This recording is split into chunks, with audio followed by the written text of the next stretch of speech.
Should women be silent in the church? All the time? Some of the time? In certain contexts? What is going on? This passage, 1 Corinthians 14, is maybe the biggest trump card that people use to say women can't be in leadership in the church. It's confusing. It's completely out of context and out of tone for Paul. So let's jump in to figure out what could we make of this very strange verse tacked on to the end of 1 Corinthians 14. 1 Corinthians 14, 33 through 36. For God is not a God of confusion, but of peace, as in all the churches of the saints. The women should keep silent in the churches, for they are not permitted to speak, but should be in submission, as the law also says.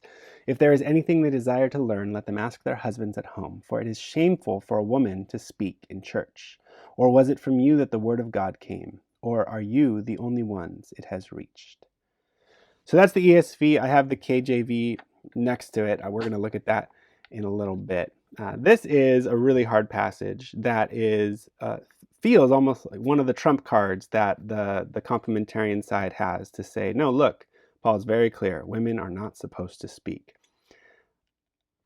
There's a lot of problems with this, with understanding the Greek, how they translate it, different translations, and then the context of Paul itself. I'll just point out. So we're in 1 Corinthians. My last video was on 1 Corinthians 11.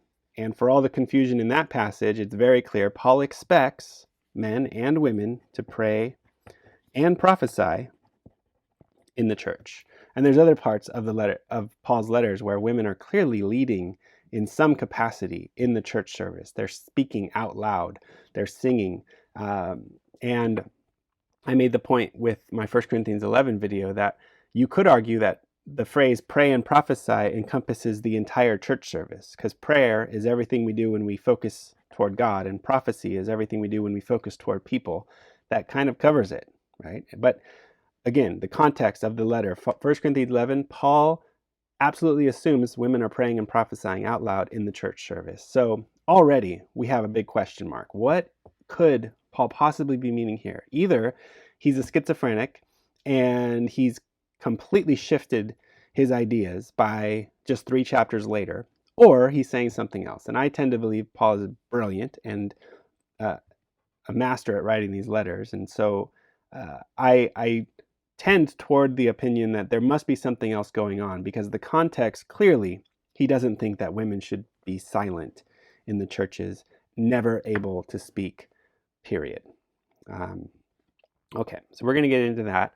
There's also some issue with the translation and the decision. So you notice here, interestingly, like the ESV has split up verse 33. So right before that, this whole chapter has been about confusion within the church. He's talking about people speaking in tongues and prophesying, and what that does for newcomers and people that don't understand, and the confusion that it might have. And he's talking about the order, basically the order of a church service. And so in the order of a church service, someone's going to come with a word to teach. Someone's going to have an exhortation and an encouragement. Someone's going to have a prayer. And so he says everyone should have a chance to offer what the Spirit has put on their heart to offer, but in order. And then he concludes that section with, for God is not a God of confusion, but of peace. And it always interests me. The Greek is one. There's no paragraphs in the Greek. There's no periods. And so a lot of times translators have to decide where a sentence ends and where one begins. And you'll notice that the ESV has decided to split apart verse 33 and make, as in all the churches of the saints, a whole new paragraph right in the middle of a verse. I'll just point over here. This is the King James Version, and other versions follow suit. But for God is not the author of confusion, but of peace, as in all the churches of the saints, period. Now the paragraph break. Whole new topic. Let your women keep silent in the churches. So that already there's some confusion in the translation here. Is the phrase "as in all the churches of the saints" part of verse 33, or is it the beginning of verse 34? I tend to think it's part of verse 33, mostly because of the rest of the context of the New Testament. This idea that this is the norm, that women are not speaking in any church, doesn't really make sense given the context of women clearly leading and speaking in the church in so many places in the New Testament. We covered that in past videos. So right away, I reject the ESV's idea that this is a whole new paragraph and the comma should be after saints. I think actually in this case the King James is more accurate. Now let's get to the meat of the problem. The women should keep silent in the churches, for they are not permitted to speak, but should be in submission, as the law also says. If there's anything to desire to learn, let them ask their husbands at home, for it is shameful for a woman to speak in church. Here's my basic argument. The more I sit with this and read the commentaries and try to dig into the Greek, I'm convinced that verse 34 through 35 should be in quotations, and that this is actually the Corinthian church's previous letter. Paul is quoting back to them.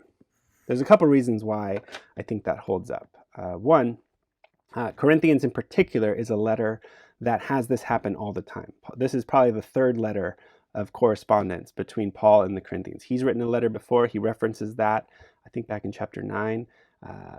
He's also, at different times in this letter, he is quoting back to them their letter and maybe correcting their theology.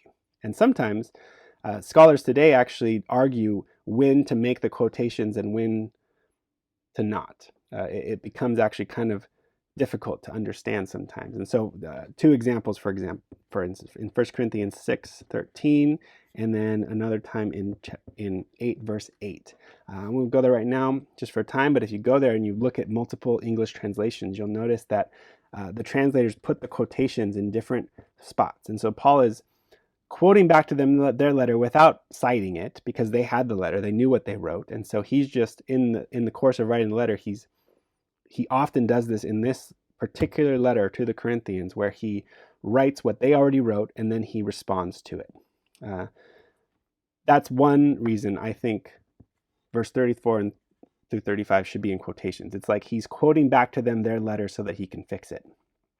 The other reason, getting into the actual substance of here, one, we already saw the context of 1 Corinthians 11 is Paul doesn't actually believe this. He doesn't believe that they should be silent in the church because he wants them to pray and prophesy. So that's kind of odd.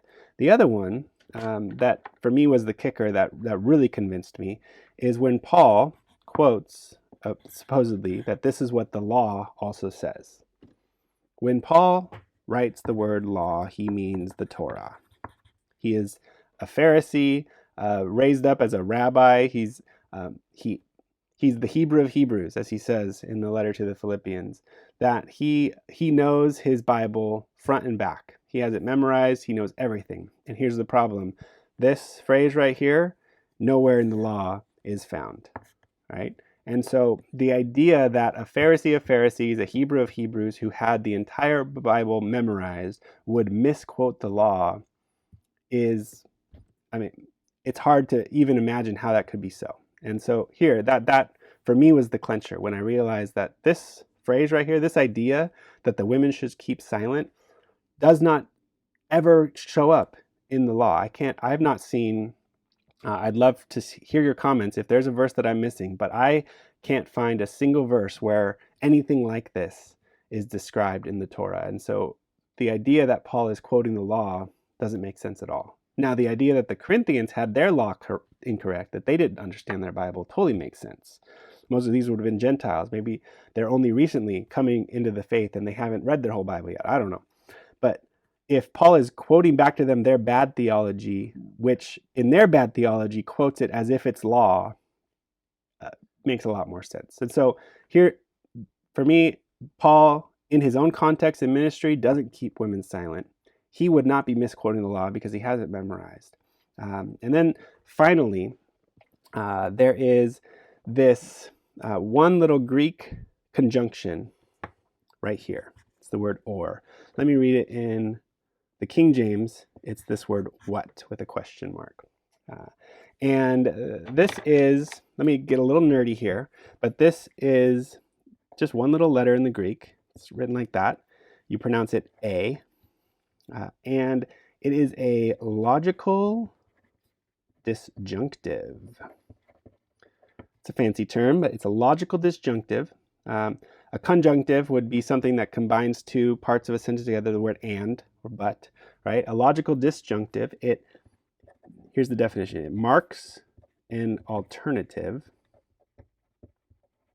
and it creates an opposite or a mutually exclusive clause.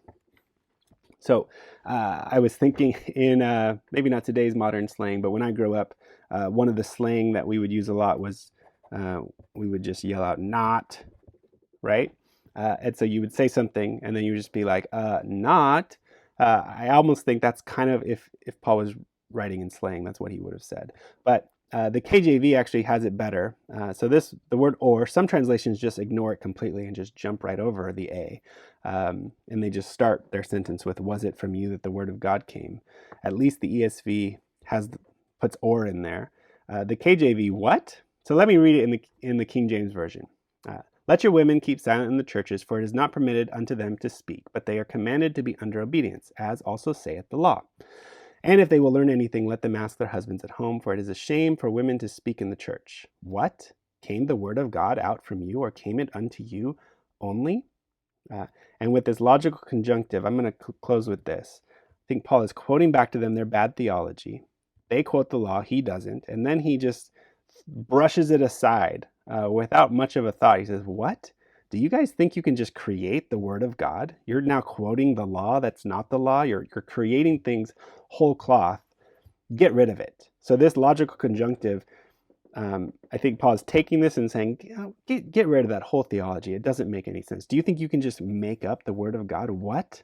Came thou the word of God from you? Came it to you only? You think you just make this thing up? This is not the way that we operate in the church. And so I think actually the best way, being faithful to the context of Paul, to the Greek, to the understanding of the Hebrew Bible, the best way to understand this passage is to say, Paul is actually rejecting completely the theology of verse 34 and 35, saying that's bad teaching, bad theology, get rid of it.